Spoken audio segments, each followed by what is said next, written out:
चलिए देखते हैं।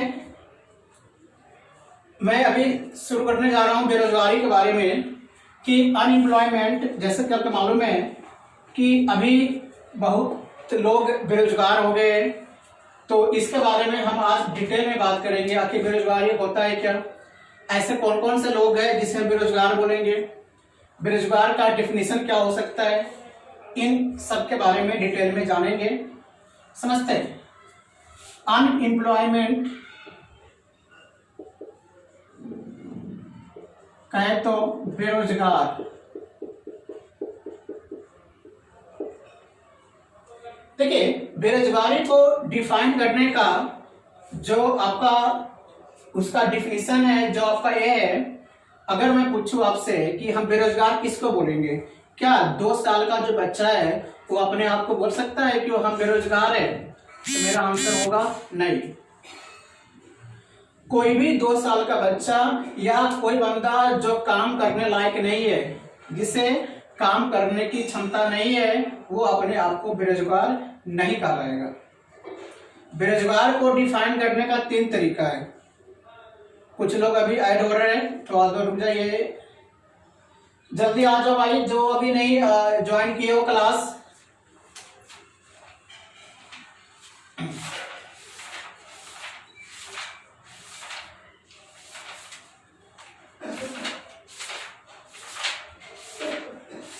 चलिए देखते हैं। देखिए, आज में हमने स्टार्ट किया है आपका अनएम्प्लॉयमेंट यानी कि बेरोजगार। भारत में कहा जाता है कि बेरोजगारी की जो संख्या है वह आपका लाखों में है, लाखों में नहीं करोड़ों में है। किसी भी व्यक्ति को बेरोजगार बोलने के लिए उसको 3 जो शर्त है वो है। पहला क्या है,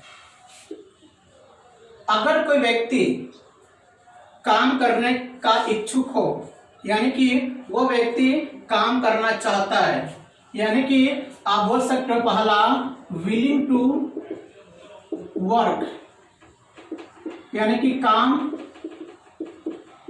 करने की इच्छुक, पहला कंडीशन। दूसरा कि उसमें काम करने की क्षमता है, यानी कि वो व्यक्ति काम कर सकता है। दूसरा कंडीशन क्या है, एबिलिटी टू वर्क, यानी किसी व्यक्ति के पास काम करने की क्षमता है, पहला कंडीशन।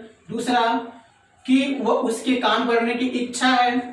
और जो थर्ड आता है कि डोंट गेट एनी जॉब, जब किसी व्यक्ति के पास काम करने की इच्छा होती है, पहला कंडीशन।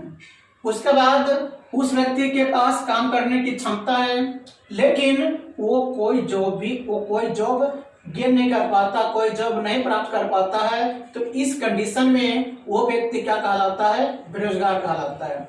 मान लीजिए मैं अपनी एग्जांपल लेता हूं, मुझे काम करने की इच्छा है, हमें क्षमता भी है काम कि हम काम करेंगे, लेकिन मार्केट में जॉब अवेलेबल नहीं है, तो हम अपने आप को क्या बोलेंगे, बेरोजगार बोलेंगे। यानी कि अगर कोई 80 साल का ओल्ड बुढ़े हो और क्या उसे हम बेरोजगार बोल सकते हैं? तो उसे हम बेरोजगार नहीं बोल सकते।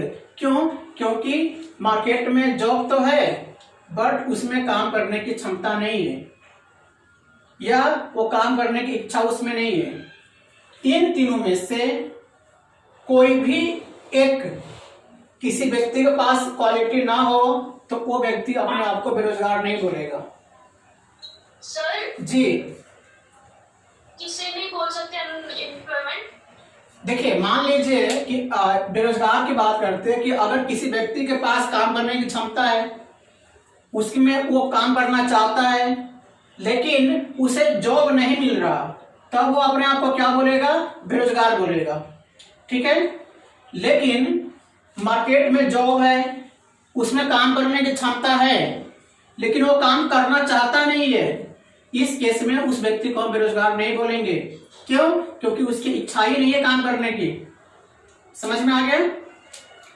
मीन्स कि इन तीनों में से कोई भी एक क्वालिटी अगर किसी में नहीं है, इन दोनों में से तो वो बंदा अपने आप को बेरोजगार नहीं बोल सकता। सिंपल सी बात है। अगर मैं बोलूं आपको कि क्या 2 साल के बच्चा अपने आप को बेरोजगार बोल सकता है? नहीं, क्योंकि उसमें क्षमता ही नहीं काम करने की। क्या 80 इयर्स का ओल्ड अपने आप को बेरोजगार बोल सकता है? तो इसका भी आंसर होगा नहीं, क्योंकि उसमें क्षमता ही नहीं है। तो ये था आपका जो अनएम्प्लॉयमेंट, जो बेरोजगार है, अनएम्प्लॉयमेंट है, उसका डेफिनेशन।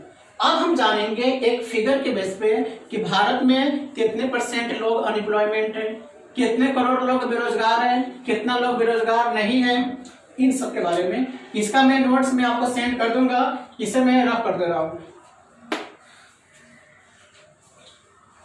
देखिए, अभी कहा जाता है कि भारत की जो कुल आबादी है, लोग अनुमान लगाते हैं कि 125 करोड़ के आसपास है।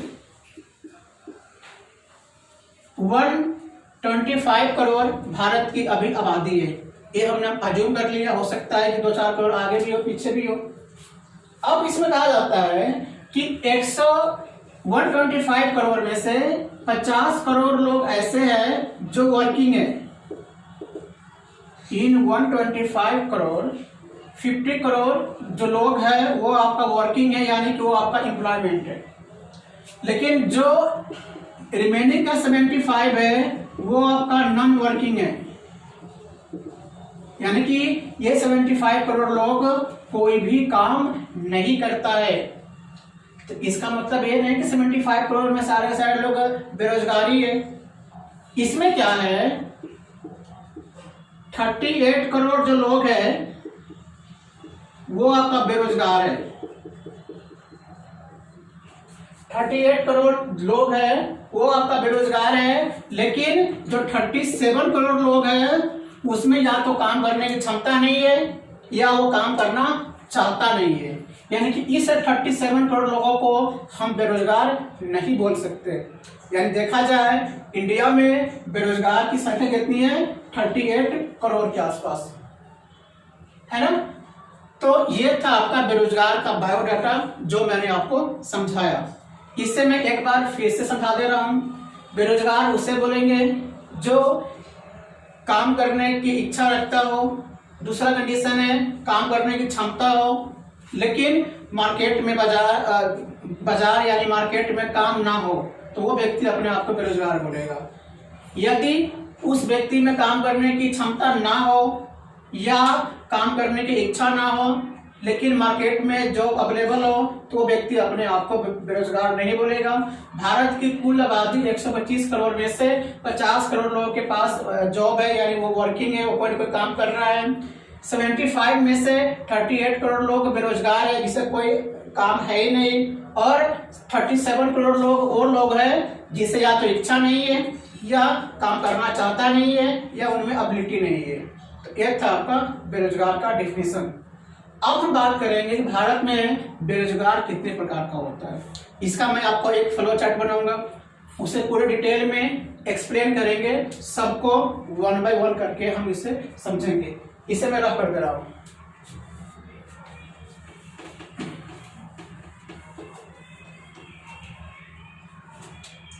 देखिए, अगर हम अनएम्प्लॉयमेंट की बात करें,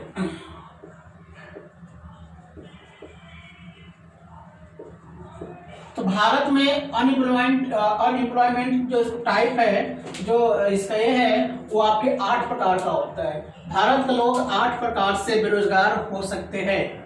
वो कौन कौन से टाइप है उसके बारे में देखते हैं डिटेल में। अब जो पहला है वो है आपका फ्रिक्शनल, इसे हम बोलते हैं आंशिक बेरोजगारी। दूसरा है आपका स्ट्रक्चर, इसे बोलते हैं संरचनात्मक। तीसरा आपका है साइकिल, इसे बोलते हैं चक्रीय। फोर्थ वन है आपका डिसगाइज्ड, इसे बोलते हैं परछन्न बेरोजगारी। नेक्स्ट है आपका इंडस्ट्रियल, इसे बोलते हैं औद्योगिक बेरोजगारी। नेक्स्ट वन है आपका सीजनल, इसे बोलते हैं मौसमी बेरोजगारी। नेक्स्ट वन है आपका एजुकेशनल, ये तो आपका मालूम ही है।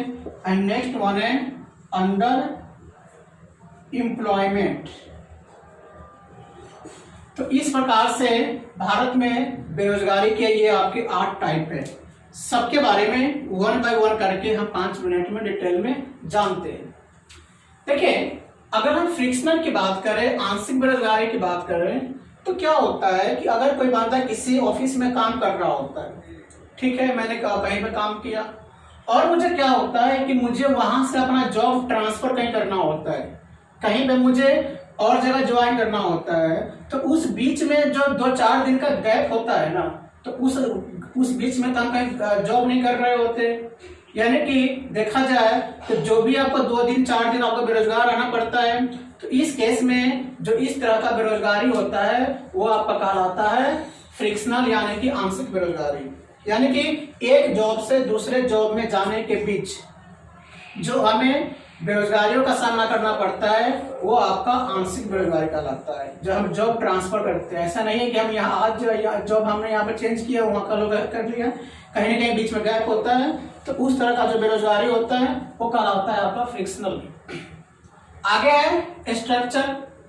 स्ट्रक्चर बेरोजगारी क्या होता है, समझिएगा कि पहले के जमाने में, यानी कि 10 साल पहले एक कंपनी में लगभग हजार लोग काम करते थे। लेकिन जैसे जैसे टेक्निक आया, कंप्यूटर आया, अब आदमी को हटा दिया जाता है। अब आदमी कम हो रहे, मशीन ज्यादा काम कर रहे हैं, यानी कि मशीन से बहुत सारे लोग बेरोजगार हो गए। इसलिए कंप्यूटर आ गया। पहले क्या था, लिखने का काम हाथ द्वारा किया जाता था, तो लोग हाथ से लिखते थे, लेकिन अब कंप्यूटर में एक बार टाइप कर दो अपने आप हो जाता है। यानी कि जो टेक्निक आने से जो लोग बेरोजगार हो गए हैं, जहां एक काम को 10 लोग करते थे, अब उसी काम को 1 लोग करते हैं। तो इस तरह से जो लोग बेरोजगार होते हैं वो कहलाता है आपका स्ट्रक्चर, यानी कि संरचनात्मक बेरोजगारी। आगे आता है चक्रीय बेरोजगारी। चक्रीय बेरोजगारी में क्या होता है कि ये अर्थव्यवस्था के अकॉर्डिंग चेंज होता रहता है। जैसे मान लीजिए कि अभी भारत में महामारी फैला हुआ है, तो इससे क्या हो रहा है, भारत की अर्थव्यवस्था बहुत ही खराब हो गया है। इससे बहुत सारे लोग बेरोजगार हो जाएंगे। अब बहुत सारे लोग बेरोजगार होंगे तो किस टाइप की बेरोजगारी होंगे, वो आपका होगा चक्रीय, यानी कि कुछ ना कुछ यहाँ पे गड़बड़ है अर्थव्यवस्था में। इसमें किसी कंपनी वाला का दोष नहीं है, काम करने वाला का दोष नहीं है, दोष किसका है, अर्थव्यवस्था का। तो जो इस प्रकार का बेरोजगारी होता है वो कहलाता है आपका चक्रीय बेरोजगारी। परक्षण बेरोजगारी क्या होता है, खासकर ऐसा गांव में होता है कि समझिए, गांव में क्या है, शहर में भी होता है। मान लीजिए कहीं पे किसी कंपनी में 10 लोगों का काम है, लेकिन वो क्या करता है कि 12 लोगों को ज्वाइन कर लेता है। तो ये जो 2 लोग होता है ना, ये जो एक्स्ट्रा में काम करता है, ये एक तरह से बेरोजगारी है। खासकर गांव में जब खेती होता है, तो खेती में क्या होता है कि मान लीजिए जब फसल की बुआई होती है, तो उस फसल की बुआई में मान लीजिए 10 एकड़ जमीन है, 10 एकड़ जमीन में 10 लोगों का काम है, तो क्या होता है, इसमें 20 लोगों को लगा दिया जाता है। ये 10 लोग भी इस काम को कर सकता था, लेकिन क्योंकि ये लोग बेरोजगार हैं, इसको इसी के पैसे में से देगा। यानी कि इस तरह से जो बेरोजगारी होता है ये आपका होता है परक्षण बेरोजगारी, जो हमें दिखता नहीं है कि रियल में बेरोजगार है, लेकिन वो बेरोजगार होता है, उसे पैसा कम दिया जाता है। ऐसा खासकर गांव में होता है, फार्मिंग क्षेत्र में ऐसा होता है कि 4 व्यक्ति भी उस काम को डन कर सकता है, लेकिन 4 के बदले में 8 लगा दिया। यानी जो 4 लोग एक्स्ट्रा है वो बेरोजगार है, लेकिन फिर भी काम कर रहा है। इस तरह के बेरोजगारी को बोलते हैं हम परक्षण बेरोजगारी। इंडस्ट्री में क्या होता है कि बहुत सारे इंडस्ट्री में नए टेक्निक आ जाते हैं, इससे कुछ लोगों को निकाल दिया जाता है। तो इस तरह से जो बेरोजगारी होता है वो आपका होता है इंडस्ट्रियल बेरोजगारी। सीजनल, मौसम के अकॉर्डिंग, है ना। खासकर गांव में जो किसान होते हैं ना, वो आपके 6 से 8 महीना ही काम कर पाता है। जो रिमेनिंग का 4 महीना होता है ना, वो क्या होता है, बेरोजगार होते हैं। जब उसकी बुआई का सीजन होता है, रबी का सीजन होता है, खरीफ का सीजन होता है, सही है। लेकिन अभी इस समय का जो मौसम है उसमें क्या होगा, वहां के लोग बेरोजगार होंगे। यानी कि मौसम के अकॉर्डिंग जो बेरोजगार होते हैं उसे बोलते हैं मौसमी बेरोजगारी। उसके बाद है एजुकेशनल, जैसे कि लोग शिक्षित तो है, उसे जॉब नहीं मिल रहा।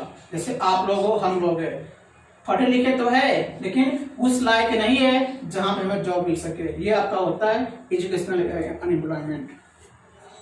अंडर एम्प्लॉयमेंट क्या होता है समझिएगा, जब कोई लोग पार्ट टाइम जॉब करने के लिए मजबूर हो जाता है, यानी कि जो व्यक्ति 8 घंटा काम कर सकता है उसे जॉब के अभाव में 4 घंटा ही यानी कि पार्ट टाइम का जॉब मिलता है। तो जो इस तरह का जो 4 घंटे का बेरोजगारी होता है, जो 4 घंटे उसे बेरोजगार आना पड़ता है। आवाज क्या हो रहा है? नेटवर्क प्रॉब्लम अब खत्म होने वाला है, नेटवर्क प्रॉब्लम चल रहा है क्योंकि 45 मिनट्स का जब था। तो यानी कि अंदर एम्प्लॉयमेंट में क्या होता है कि जब आप पार्ट टाइम जॉब करते हो तो आधा टाइम जो आप खाली रहते हो, आधा टाइम जो आप बेरोजगार रहते हो, वो कहलाता है आपका अंडर एम्प्लॉयमेंट। तो इस तरह से अनएम्प्लॉयमेंट का सारे कंसेप्ट मैंने आपको करवा दिया। ये टॉपिक आपको खत्म हो गया है। इसके नोट्स हम आपको सेंड कर दे रहे हैं। वैसे मेरा वीडियो भी बन रहा है, मैंने वीडियो भी बनाया है, जिनको थोड़ा डाउट्स होगा वीडियो में देख लीजिएगा। तो आज की क्लास में इतना ही रखते हैं। जो आपका इंग्लिश का नोट्स है उसका भी वीडियो हमने बना दिया है, हम दोनों एक साथ ही आपको सेंड कर दे रहे हैं। थैंक यू, आज इतना ही रखते हैं, नेक्स्ट मिलते हैं अगली क्लास में।